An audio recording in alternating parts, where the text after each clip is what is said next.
Hello, Dr. Golson and classmates. First off, I want to just remark on my appearance. I know I look a little unprofessional with my hoodie and hat going on right now, but I'm currently taking a break from um, the paper for this week and the research and writing on that. It is currently 10:36 p.m. on a Wednesday night. So I do not have my work clothes still on. So at this point, I just have to take my dog out, and it's about 40 degrees here or something like that. So I throw a hoodie on. But yeah, just taking a break from the paper, all that amazing mess of books and articles and everything that's going into the paper that's due this week. I'm currently on. Let's see. Currently on page 8, and I'm still in the third section. Let's see. Oh, page 9. Page 9 of content, and I'm on the third section. So I hope the thoroughness pays off. But I've really enjoyed this assignment. But anyways, let me get into what we're actually supposed to be talking about here. Let's pull it up. So this is the last week of our abstinent project. It's been pretty fun, at least for me, and healthy. Although that the first week when I messed up because I had a sweet tea on accident, and then again at Thanksgiving when I had pumpkin pie was not great for me. So that wasn't good. But let's see, what did you learn about yourself in this process? What was the process like for you? Well, first off, I want to say that since Thanksgiving, I haven't had any problems. I've stuck to the, no sugar stuff except for like where it's hidden, and processed carbs and stuff like that. But just like what you would think of sugar, like sodas, candy bars, and stuff like that, have been fine. That has not been a problem. So what did I learn about myself in this process? Well, that I'm not as strong in keeping with things that I thought I was, especially after that the 5th week when I had Thanksgiving dinner, and I don't know, it was just the stress of school and work, I guess, had gotten to me a little bit, and I was just like, hey, it's Thanksgiving. I don't get to have pumpkin pie all that much, and it's my favorite dessert, so I'm going to do it. But it hasn't been that hard of a process. It's been...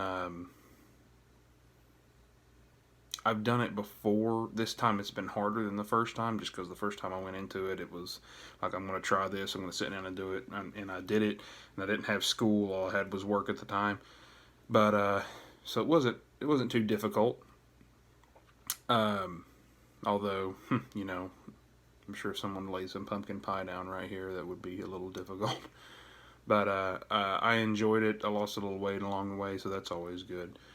So identify how your post-treatment behavior change has been similar to your wellness plan. Me and my wife have both agreed that post-treatment that I and her both will be doing the ketogenic diet starting soon. So it'll be my second time doing it, and her first, so we're both going to do that and work together and encourage each other to stick with it and not break that for at least a few months, because when you're in ketosis, you can't really take cheat meals and stuff like that. It doesn't work that way. It'll just knock you right out. It'll take you about another week to get back into it. So it's better to just stick with it and do it the first time than to try to have a cheat day or a cheat meal and then get back into it. It just doesn't work out very well. So what were the outside or environmental influences and responses? People, places, or things. Well, I mean, I guess the biggest thing was like going out with friends and stuff like that, and then not getting to have what you usually have, with dinner, like sweet tea or Pepsi or Coke or something like that, or Dr. Pepper. Dr. Pepper's a good one. So, I mean, that was a little rough, but I mean, it wasn't anything I couldn't bear. I drink a lot of water anyway, so it wasn't too hard. People,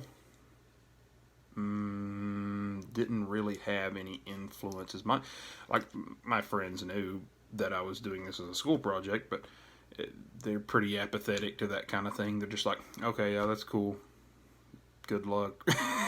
that's really the extent of the support that I got there. But probably number 4, where did you find your greatest support?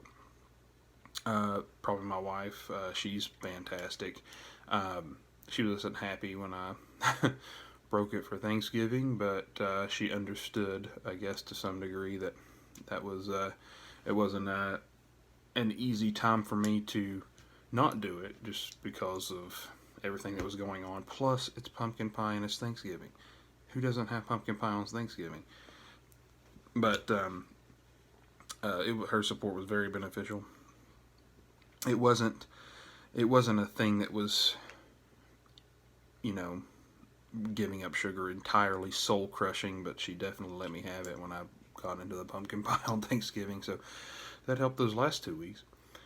Rate your overall progress between 0 and 10. I'd say probably overall an 8, because, the first week, I'll count off 2 points. Actually, I'll count off half a point for the first week, because I just forgot about the assignment. That first, I think, Tuesday, as I was going to work in the morning. I just completely forgot. It just lapsed my mind. And then another 1.5 for Thanksgiving. But, hey, that's just how it goes. I wish I hadn't have broken it, but, considering I'm still going to get pumpkin pie for Christmas, so. But, yeah, anyways, that's where I'm at right now. I think that it wasn't something that was too hard. Now, going into the ketogenic diet is going to be a whole lot harder because I love Mexican food, and there's almost nothing keto that's Mexican. There's a ton of carbs. You got like rice and any tortilla. It's all carbs. So I have to give that up. Maybe that would have been a better challenge for me for this assignment. I've never really had much of a sweet tooth except for like Reese Cups and Dr. Pepper, and that's been pumpkin pie, and that's really about it. And I don't partake of them all that regularly, but I thought that at least for entering in this assignment, this might help kickstart starting back on the ketogenic diet. And I think it has, because I'm again, like with number 2 there, post-treatment behavior change. That's what I'm going to be going with now. But yeah, maybe Mexican food. If this ever comes up again, maybe as another project in the future, I don't know if it'll be for another addiction class or something like that, or maybe a part of another school program, another master's or a PhD later on down the road. But maybe that's what I'll do, is give up Mexican food. But I'm going to have to anyways now. I'm starting the ketogenic diet back. But I've had a lot of fun with this assignment. I'm going to stop the video here and start back on the paper. I'll probably work for another hour or 2 on that just to get some more stuff locked down.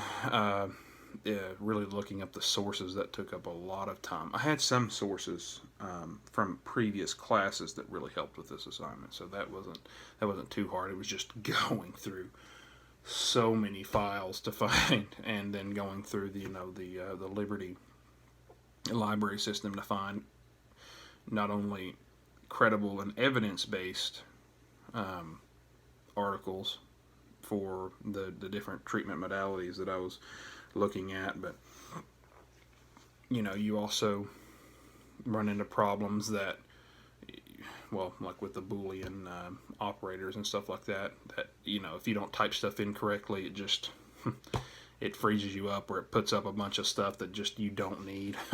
But working on that, that's the Liberty website has been great, but digging back through all of the relevant articles that I've had has not been that great.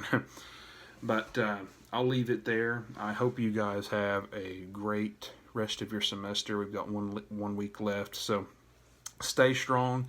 I know that we've got this paper to do, and then finishing up this assignment, the video, and we've got the final exam coming up. The final exam is making me sweat a little bit, but I'm currently working on a study guide right now to hopefully